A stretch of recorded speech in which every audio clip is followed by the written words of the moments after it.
Jadi apa yang disampaikan oleh Habib Bahar, hadis tersebut itu adalah hadis palsu dengan tendensi, dengan referensi dari kitab Manarul Munif di halaman 50, 56 dan 62. Maka nanti konsekuensinya bagi seseorang yang tidak memanggil Habib, ini konsekuensinya apa? Habib Bahar. Assalamualaikum warahmatullahi wabarakatuh. Alhamdulillahilladzi hadana li tariqihil qawim wa faqahna fi dinihil mustaqim. Allahumma shalli ala sayyidina Muhammad wa ala ali sayyidina Muhammad.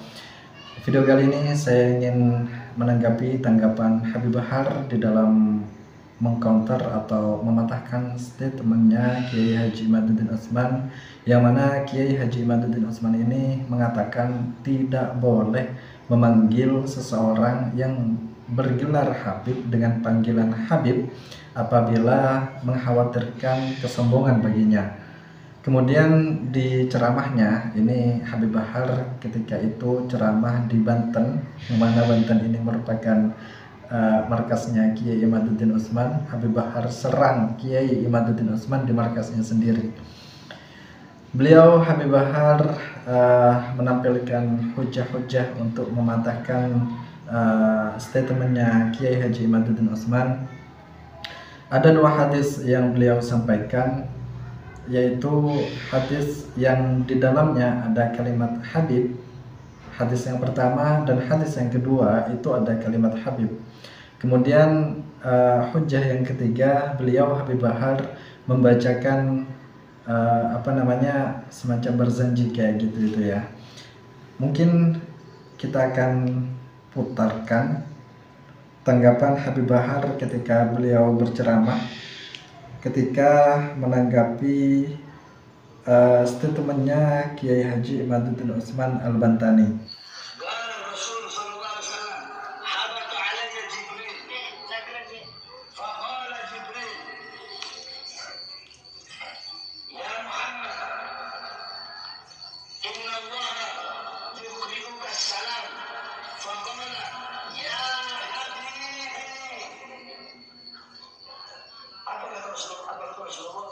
Jibril datang kepadaku dan Jibril berkata, wahai Muhammad, Allah mengucapkan salam untukmu, dan Allah berkata, ya Habibi, wahai kekasihku.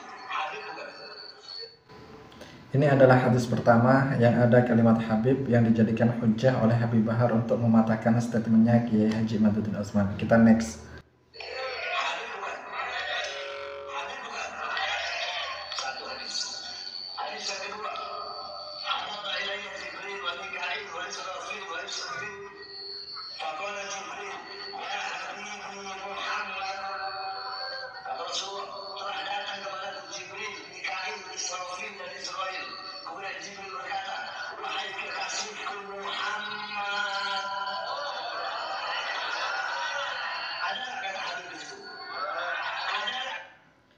Saya akan membahas tentang hadis yang dibawakan oleh Habib Bahar bin Smith untuk mematahkan statementnya Kiai Haji Imaduddin Utsman.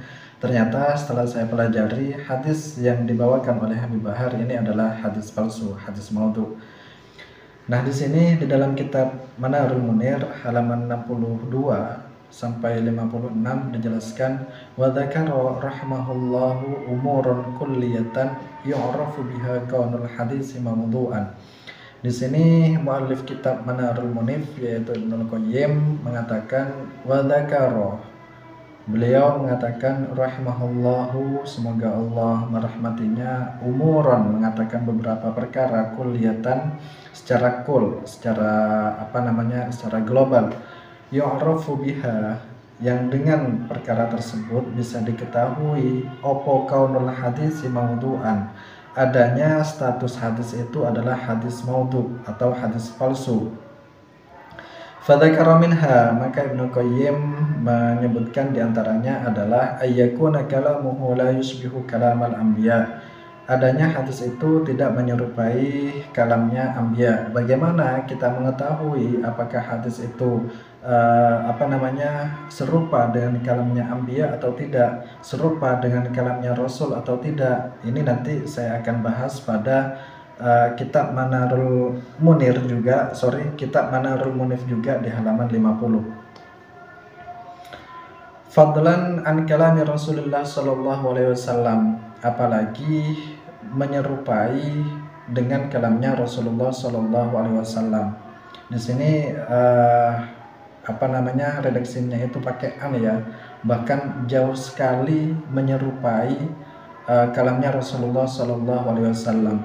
Alladzi huwa wahyun yuha, yang mana kalamnya Rasulullah itu adalah bagian dari wahyu yang diwahyukan oleh Allah melalui malaikat Jibril. Fayakunu al-haditsu mimma la yushbihu al-wahya, maka adanya hadis yang tidak menyerupai wahyu, bahkan bal la yushbihu kalam as-sahabah raji'un, bahkan tidak menyerupai terhadap kalamnya para sahabat, itu adalah raji'un, katanya Imam Ibnu Qayyim. Raji'un itu artinya sama dengan bahwasanya hadis itu hadis yang batal, hadis yang palsu. Kemudian pada kitab Manarul Munif juga di halaman 50 disebutkan bagaimana sih kita bisa mengetahui apakah kalam itu menyerupai kalamnya Anbiya, kalam itu menyerupai kalamnya Rasul, sehingga kita bisa menetapkan status hadis itu adalah hadis sahih, hadis palsu, hadis dhaif, hadis marjuh, dan lain sebagainya. Di sini Imam Ibnu Qayyim di dalam kitabnya menjelaskan tentang bagaimana kita membedakan bagaimana status hadis itu adalah hadis maudhu atau hadis palsu. Bismillahirrahmanirrahim. Al-hadisu al-maudhu'atu 'alaiha dhulmatun. Hadis maudhu, ciri-cirinya hadis maudhu itu biasanya terdapat dhulmah, tidak disebutkan perawinya itu siapa, warikakatun, dan juga kelemahan ibarah yang ada di dalam kalam hadis tersebut, wa majazatun baridatun tunati ala wad'iha wa ikhtilaqiha ala Rasulillah sallallahu alaihi wasallam, dan kelemahan dari kalimat-kalimat hadis yang ada di dalam hadis tersebut ini tidak pantas disandarkan atau sangat jauh sekali kemiripannya dengan kalam-kalamnya Rasulullah sallallahu alaihi wasallam. Intaha Al-Manarul Munif. Jadi kita lanjut ke videonya Habib Bahar. Jadi apa yang disampaikan oleh Habib Bahar, hadis tersebut itu adalah hadis palsu dengan tendensi, dengan referensi dari kitab Manarul Munif di halaman 50, 56 dan 62, seperti itu ya.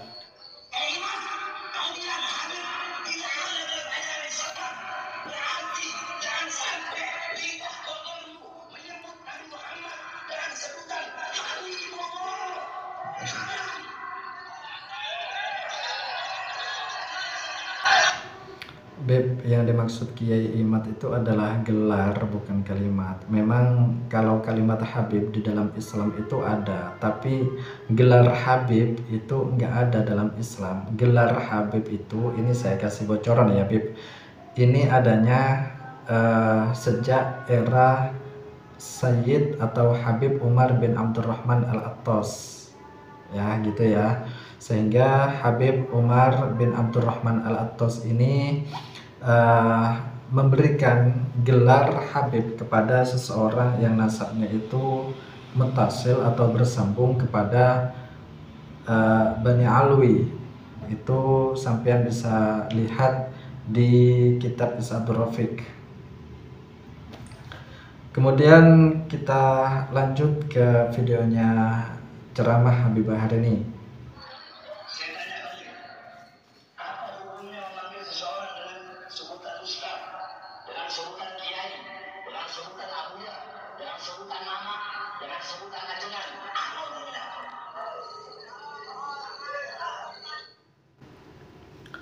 Untuk sebutan atau gelar seperti halnya Abuya, Ajengan, Ustadz, Lora ya, mungkin lebih gampangnya karena saya orang Madura, saya analogikan atau saya kiaskan dengan gelar Lora saja.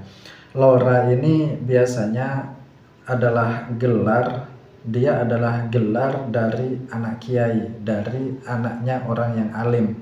Sehingga kalau seseorang itu dipanggil Lora, dia pasti anaknya kiai. Kemudian kalau ini kita bawa ke statementnya Kiai Haji Maduddin Utsman, yang mana beliau mengatakan apabila gelar itu ya, mengakibatkan orang yang dipanggil dengan gelar tersebut itu sombong, maka itu tidak boleh. Pun begitu juga apabila seseorang itu dipanggil Lora, kemudian dianya itu sombong, dia ada keangkuhan di dalamnya, kemudian dia mengatakan di dalam darah saya mengalir darah kiai. Nah itu yang nggak boleh, Bib, seperti itu. Jadi bukan ini permasalahannya gelar Habib atau yang lainnya, sama semuanya. Kalau gelar itu bisa mengakibatkan sombong, maka tidak boleh dipanggil dengan gelar tersebut. Yang tidak boleh itu bukan gelarnya, tapi efek dari panggilan gelar tersebut yang mengakibatkan sombong. Kenapa? Karena udah menjadi udah menjadi kebiasaan. Biasaan al-adah muhakkamah. Adat itu bisa menjadi hukum. Sebentar, di sini karena Habib Bahar itu mengikutkan suatu kaidah fikih, menyebutkan suatu kaidah fikih, artinya gelar Habib itu ditarik oleh Habib Bahar pada suatu kaidah fikih, yang mana orang Indonesia itu karena urufnya, karena kebiasaan memanggil seseorang yang mempunyai darah yang bersambung dengan Rasulullah itu dengan gelar Habib, ini sudah umum. Memang benar, ini sudah umum. Tapi yang saya permasalahkan, kalau gelar ini dibawa pada suatu kaidah al-adah muhakkamah, maka nanti konsekuensinya bagi seseorang yang tidak memanggil Habib, ini konsekuensinya apa, Habib Bahar? Apakah seseorang itu akan dosa? Apakah ini adalah hukum mubah di dalam pemanggilan Habib, ataukah hukum sunnah?